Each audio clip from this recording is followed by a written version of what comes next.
Tenemos delante de nosotros dos hermosas lecturas el día de hoy, y cada una nos presenta a una pareja de hombres. En la primera lectura aparece Pedro y Juan, que se dirigen al templo para la oración de la tarde, y ahí en la entrada se encuentran con un hombre que está lisiado de nacimiento.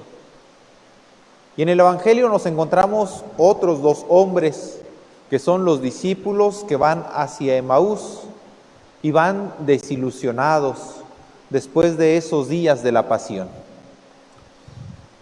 Ambas lecturas tienen bastantes detalles dignos de ser comentados. Digamos solamente alguno de cada una de las lecturas.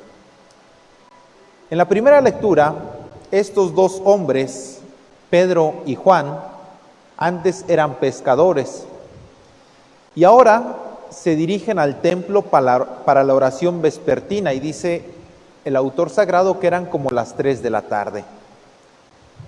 Y esto llama la atención porque después del camino que han tenido con Jesús, después del encuentro que tienen con Él, ya no solamente se reúnen para pescar, ahora también se reúnen para ir al templo, se reúnen para orar.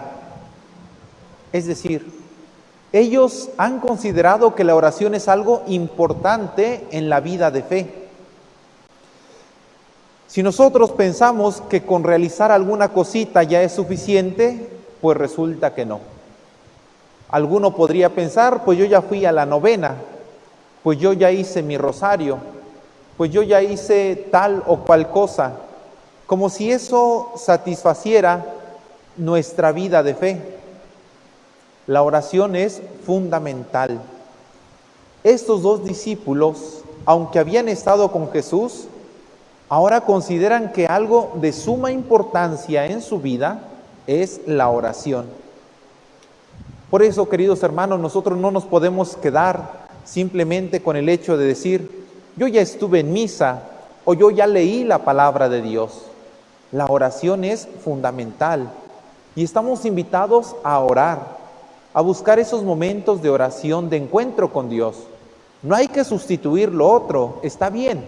Escuchar la palabra de Dios, asistir a la Eucaristía, participar de nuestras devociones es algo muy bueno. Pero la oración tiene que ser algo muy especial en la vida del cristiano, porque es cuando yo me dirijo a Dios.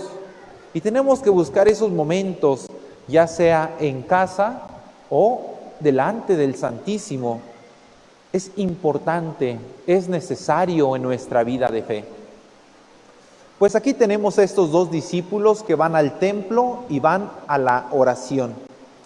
Y ahí se encuentran con un hombre lisiado de nacimiento. Y a este hombre lo llevaban todos los días al templo. Y llama la atención porque está lisiado, y aunque pide limosna en la entrada del templo, no entra al templo. Y fíjense lo que pasa después de ser curado. De un salto se pone en pie y entonces sí entra con Pedro y Juan al templo caminando, saltando y alabando a Dios. Fíjense, un hombre lisiado que todos los días estaba en la entrada del templo pero no entra. Y cuando entra, cuando se deja sanar, entra a un mundo que él no conocía.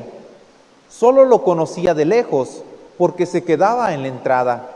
Veía gente que entraba y salía, pero él no se animaba a entrar. Estaba cerca de Dios, pero no entraba a las cosas de Dios.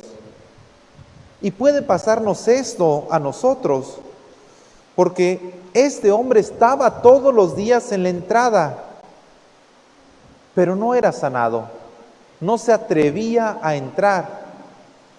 Una de las tareas de la Pascua es precisamente acercarnos a Jesús para poder ser curados.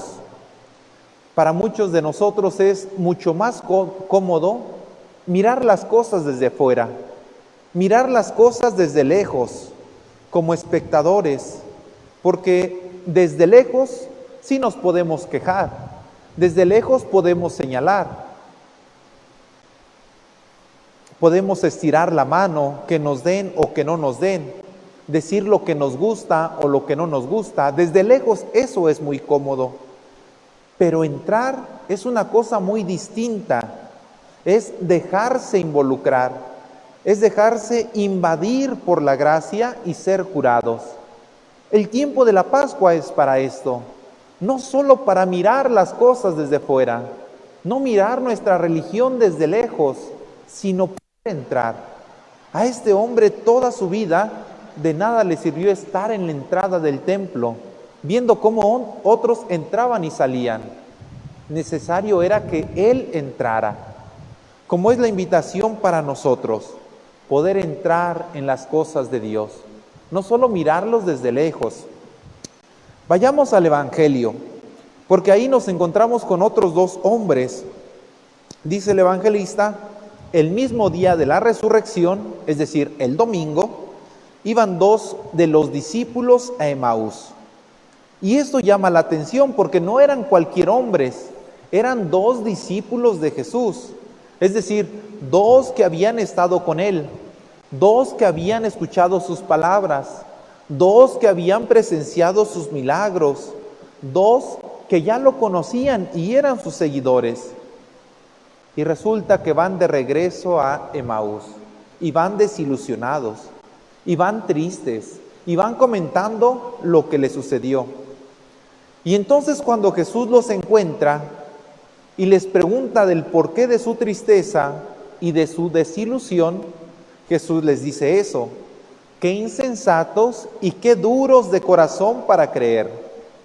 Fíjense bien, eran dos discípulos que se resistían a creer porque tenían duro el corazón.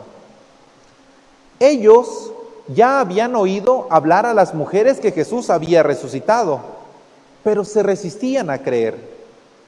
¿De dónde les viene la tristeza? ¿De dónde les viene la desilusión? Aparentemente de fuera, aparentemente de que Jesús les había prometido muchas cosas y no les cumplió. La desilusión aparentemente les venía de que Jesús era el Mesías y resultó que no fue así.